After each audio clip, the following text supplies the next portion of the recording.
At this juncture, to deliver his message, may we invite South Korea Ambassador to the Philippines, Lee Sang-hwa.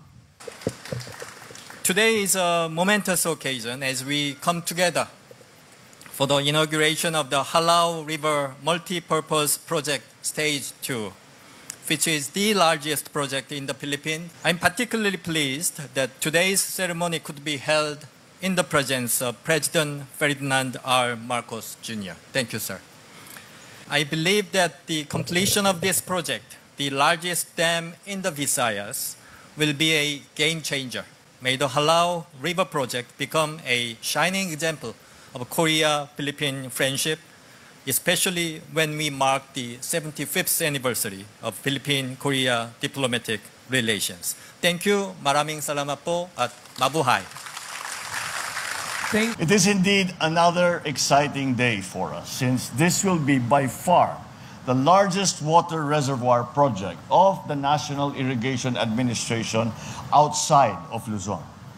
Costing almost 20 billion pesos, the JRMP2 has three key components: the irrigation development, the environmental and watershed management, and institutional development. This should boost further the development in the agricultural sector as well as the local economy of the entire region. Let this project serve as a benchmark and an inspiration for all endeavors of this scale and of this magnitude. It's only the beginning of what we have in store for the development of our water resources. Hindi ko rin maaaring kalimutan ang mga magsasaka na araw-araw ay nagsisikap upang magbigay ng pagkain sa buong sambayanan. Hindi kami titigil sa pagpapatupad ng mga proyekto at programa na tutugon sa inyong mga pangangailangan at mapagaan sa inyong buhay.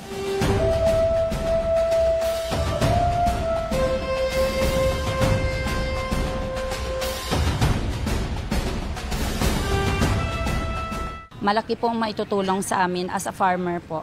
Kasi pag ma-open na po yung dam, makakandak po kami ng tatlong cropping po in a year at makadagdag po ito sa cropping intensity po ng mga farmer namin.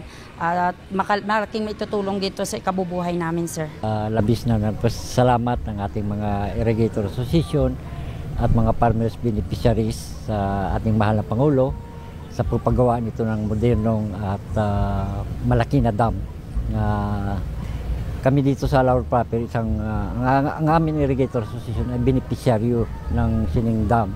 So isa yung pribileyo na may bibigay sa aming mga magsasaka sa ilang kabuhayan.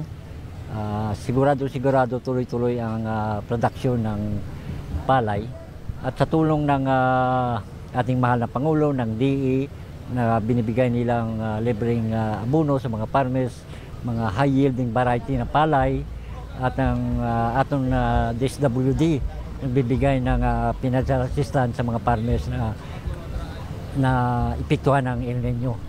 Natupad rin ang pangarap ng mga taga-Iloilo na mabigyan ng katotohanan yung pinapangarap na mabigyan kami ng irrigation sa buong probinsya ng Iloilo.